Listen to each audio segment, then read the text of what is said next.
Hi there, you're watching the evening news program on Lào Cai radio and television. In today's program, we will check out the following highlights. Lào Cai domestic budget revenue increased over 75% compared to the same period. Developing the night economy in Sapa. Focusing on digital citizenship education for students. And now are the details. From the beginning of the year to now, the total state budget revenue in the province has increased by more than 68% compared to the same period in 2024. Specifically, domestic revenue reached VND 2,433 billion, an increase of 75.6% compared to the same period. In detail, tax, fee, and other revenues reached VND 1,292 billion. Land use fees reached over VND 1,400 billion, and revenue from import-export activities reached over VND 250 billion. In 2025, LA Grave OK strives for a budget revenue of VND 15,500 billion to achieve the Congress's target. During the process of researching and preparing for pre-feasibility study report for the Lào Cai Hanoi Haiphong Railway Line project, the consulting unit stated that over 2,400 personnel are needed to solve the project. The consulting unit has proposed a human resource training program based on 3 types of training: domestic training, overseas training, and a combination of domestic and overseas training across 4 qualification levels: technical worker, engineer, master's, and doctoral. This is intended for 5 stakeholders, including state management agencies, project management units, operation and exploitation units, training institutions, and research institutions. The feasibility study report has projected the training and development of approximately 2,431 personnel for the project, funded by the project's budget. In the next step, according to the plan, the 2025 Riding Amid the Rhododendron Bloom mountain bike race will be organized by Basa District on April the 12th.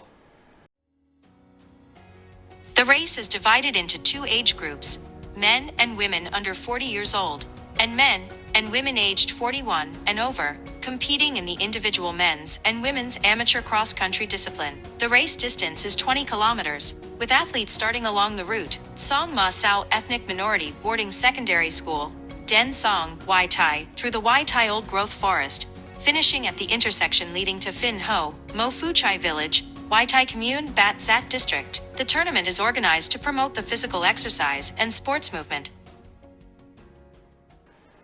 At the Uncle Home Memorial House in Lào Cai Wat, and the location where the first rural party cell of Lào Cai province has established, Binh Wat, the Lào Cai City Youth Union organized a ceremony to admit nearly 1,000 new members.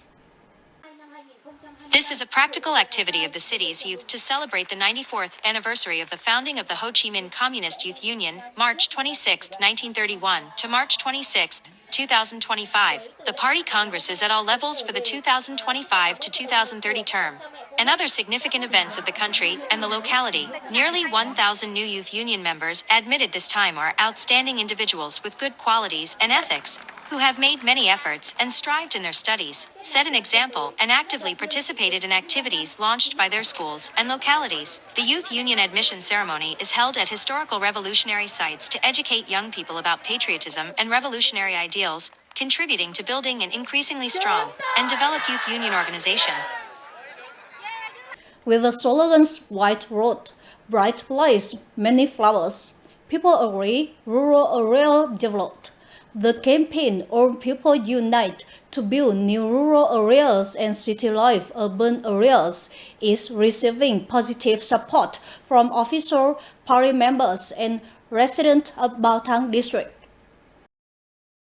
The people have strongly responded to the movement to improve the landscape, voluntarily participating in building power lines and flower roads, and upgrading sidewalks and cultural centers. To date, Bao Thang has socialized the construction of 479 kilometers of power lines, and 359 kilometers of flower roads. Grassroots cultural institutions have been strengthened, meeting the cultural enjoyment needs of the people. In villages and hamlets, residents regularly organize general cleanups of village roads and alleys, forming the habit of planting trees and flowers in public areas and within their own yards. 100% of roads have been concreted, and main roads in communes and towns are equipped with security camera systems. The workshop developing the Sapa night economy, current situation and solutions has been organized by the People's Committee of Sapa Town, aiming to contribute to the diversification of tourism products and promote local economic growth. Sapa possesses significant potential and advantages for developing its nighttime economy, but current activities are still largely spontaneous and lack comprehensive planning. Through the workshop, experts focused on contributing ideas and shaping a suitable and effective development path based on the locality's existing conditions. Sapa has many advantages and a favorable terrain for developing the nighttime economy. The unique indigenous culture, with various ethnic groups such as the Dao, Hmong, and other minority groups, with their distinct identities, can create unique tourism products. The diverse cuisine of the ethnic communities is also a major advantage in developing Sapa's nighttime tourism. Through the workshop, we also received recommendations from experts, and we very much hope that in the near future, we will establish areas catering to high-spending tourists and areas focused on traditional promotion activities. Currently, the nighttime economy contributes approximately 16 to 20% to Sapa's total revenue. With significant untapped potential, Sapa will implement various solutions, aiming to increase this proportion to 30 to 35% in the coming time. At Hoang Van Thu Primary School in Lào Cai City, digital citizenship education for students is being actively implemented with variety of activities. This not only creates learning enthusiasm for the students, but also cultivate many skills to become digital citizens. A math lesson of the students in Class 2A1.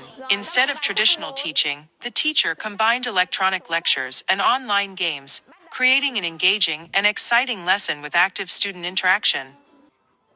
Moreover, the students also practiced and did exercises on learning software with vivid images, which helped them absorb the lesson more easily and develop their computer and internet skills. Today's lesson was very interesting and engaging because we learned knowledge through learning software, especially through the Quizy software. The knowledge is systemized through images and sounds, which makes me more excited about learning. At the same time, I also grasped the necessary digital literacy skills to use the internet more safely. Teaching digital citizenship skills to students is very important, especially for children in grades 1 and 2, because at this age, they begin to explore and use the internet. Equipping them with basic skills will help them avoid online risks and dangers. Over the past time, Hoang Van Thursday Primary School has implemented activities such as integrating lectures on safe technology use into the curriculum, organizing extracurricular activities, digital citizenship skills education days, thereby helping them avoid the risks from the online environment, and at the same time develop logical and creative thinking. Today I feel very happy to participate in the program, through which I learned many meaningful lessons about how to use the internet safely. Implementing integrated digital citizenship skills education will bring many benefits in the process of implementing educational activities, meeting the goal of developing students' abilities in a positive and personalized way, so that they have the skills to apply technology to learning and organize activities safely and effectively. Digital citizenship skills education is not only a task, but also a responsibility to the future generation. It is hoped that educational models like Hoang Van Thursday Primary School will be replicated, so that every student can confidently step into the digital world safely and responsibly. Ladies and gentlemen, our program is ending. Thank you for your attention.